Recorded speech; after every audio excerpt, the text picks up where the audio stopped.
Shalom, Mashpuka. This is a very simple message. It's very easy to understand, easy to get, nothing difficult, nothing deep, nothing hard. No house of the Most High, no Yahuah. You know, many of people, we don't understand the importance of the house of the Most High. We take no thought of these things. Look at your Babylonian teachers. Do they teach on the house of the Most High? So many different areas. They're teaching in so many different things. But the most important things are going to ignore it, paying no attention to, act as if it's not important.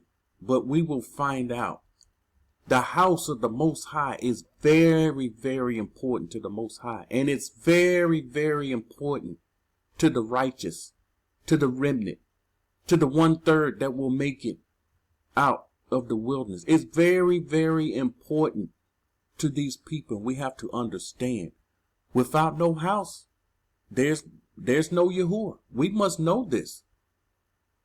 And so we understand our Christian churches, they call their churches the house of the Most High. The camps calling their places the house of the Most High. But are these the houses of the Most High? All through scripture, we see it singular, house. But we have all these different houses. Somebody is lying to us. All right, let's see. We're going in Torah. We're starting out in Torah. And we've been talking about this in our Shabbat class. It's a very timely message here. Exodus 25:8. This is what he commanded them to do. And we have to understand this. He says, and let them make me a house, a place, a mikdash. The Hebrew word is mikdash. Let them make a place, a tent, a tabernacle, that I may dwell among them. Why did he command them to build this tent? That he may dwell among them. Without this tent, he's not dwelling among them. And this is what you have to see. The Most High wanted to be in the midst of his people. And the way he did it is through his house, through his place. Exodus 29:45 and 46. I will dwell, this is the Most High speaking here. I will dwell among the children of Yahuah. See, we understand how he's going to dwell amongst the children of Yahuah and be their mighty one. And there's nothing new, nothing changed for us. This goes for us today. We need this place where he can dwell amongst his people. And they shall know that I am Yahuah, their mighty one, who brought them up out of the land of Egypt, that I may dwell among them. This is how he dwells among us. When we have a place for him, he dwells among us in this place. This is his setup.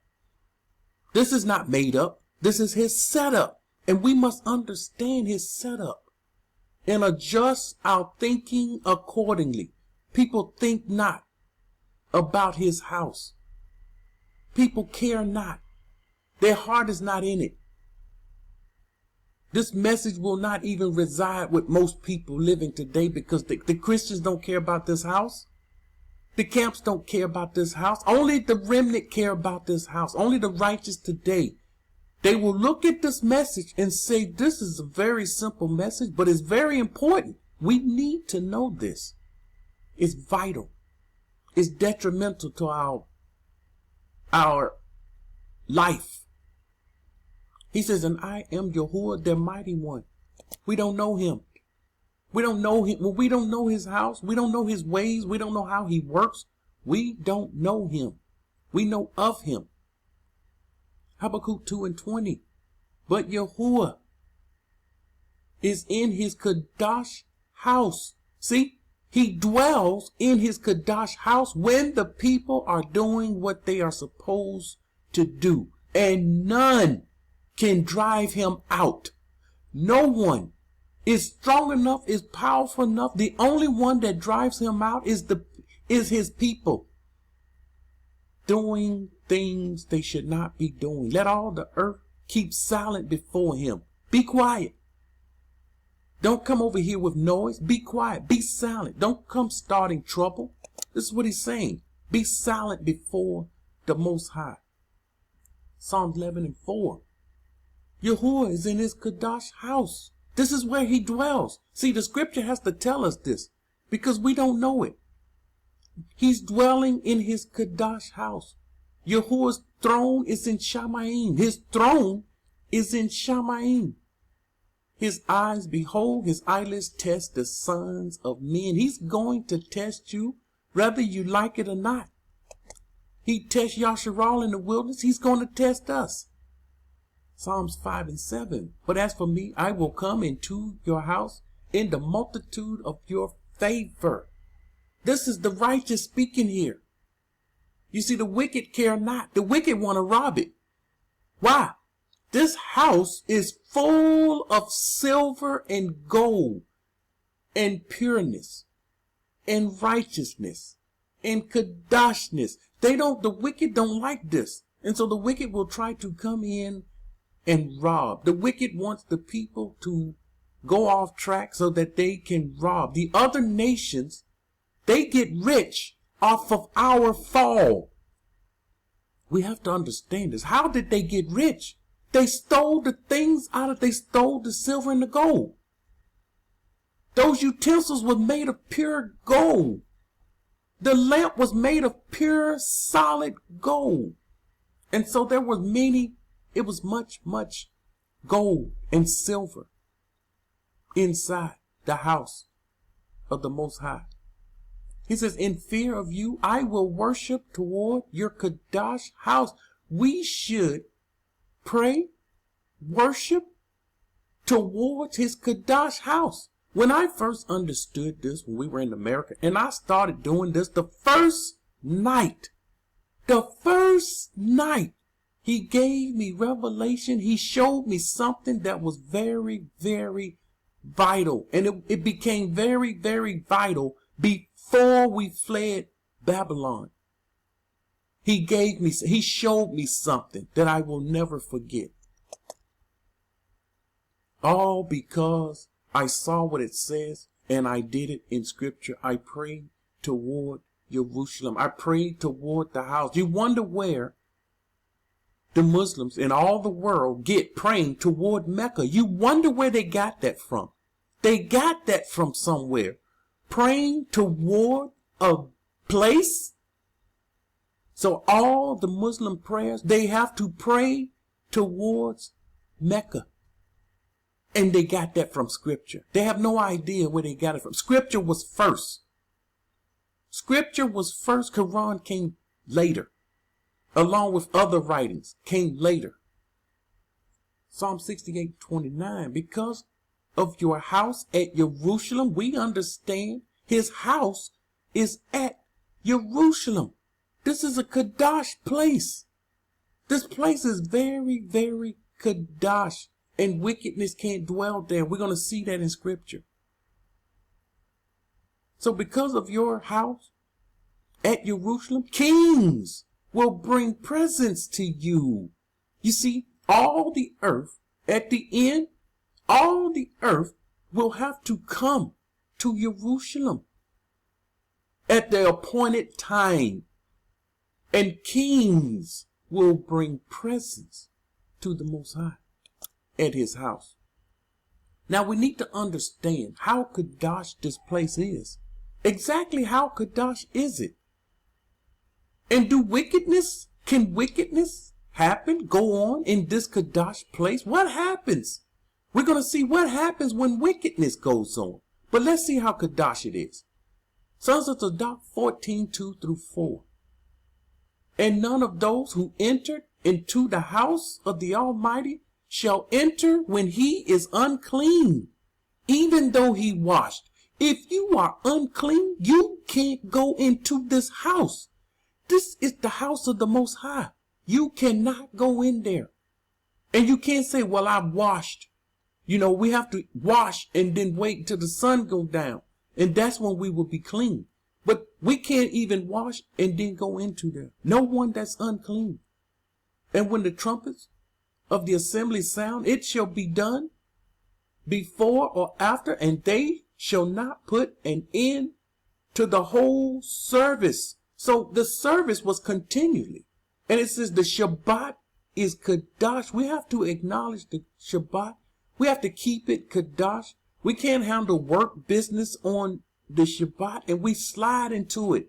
We cannot ease ourselves into business on the Shabbat. And we have to be very, very careful not to do this. Our people, it's too easy for us to break the Shabbat. We shouldn't be arguing on the Shabbat. It's a time of Kadash. It's a time of separation. It's a time to be quiet. No man, watch this. You want to know how Kadash this place is? You want to know how Kadash Jerusalem is? Watch this. No man shall lie with a woman, with his wife in the city of the house. What city? The city is Jerusalem. So you can't sleep with your wife? No.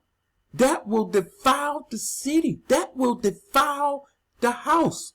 You said I'm in the city and I'm in my own house.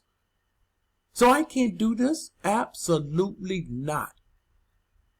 This is how Kadash Jerusalem is. This is how Kadash this house is. It must stay pure. And the Most High will see to it. And when it's pure, he remains. And we're going to see him, what caused him to leave. We want him to remain. So no one shall lie with a woman in the city of the house to defile the city of the house by their impurity. When a man and a woman come together, they become impure. They have to wash. Torah said they have to wash and they won't be clean again until sundown. This is Torah. We have to know this. We have to operate in this. If you're not doing this, you should be doing this. We should be in the habit of doing this already. Once again, this place is Kadash. Nehemiah 6:11. Watch this. We're talking about how Kadash the place is. Okay, here's an example. One is in trouble. There are those that's coming to kill him. And so he's asking the question. He says, should such a man as I flee? Now, what he's talking about here, people say, see, we don't flee. Yeah, we flee. We know when to flee and when not to flee. If we're in the land operating and everything is Kadash and pure and the Most High is with us, our enemies can't come in and make us flee. They cannot come in and make us flee. He says, and who is there such as I, who would go into the house to save his life? He's saying, I won't even go into the house of the Most High, even though someone is outside ready to kill me. They will have to kill me outside. I'm not going in there to save my life. He says, I will not go in. We have to understand, this is how Kadash it is. You would give up your life rather than to run into the house to defile it. This place is Kadash. This place is Kadash, so that the Most High can dwell with his people. We want him to dwell with us. This is Ezra 1:49. Now, here's what happens. The message is no house of the Most High, no Yahuah. And so when the people mess up, this is when the Most High leaves. Even the leaders of the people and the priests, they committed lawlessness, iniquity beyond all the unclean deeds of all the nations. They are doing wickedness, and they polluted the house of the Most High, which had been Kadash in Jerusalem. This Kadash house, it was Kadash, but they polluted it. And when they pollute this house, the Most High has to leave, because he can't stay in the midst of pollution. He has to leave. He's too Kadash. So the people's acts and the people's deeds caused the Most High to leave. And when he leaves, that's when the enemy comes in like a flood.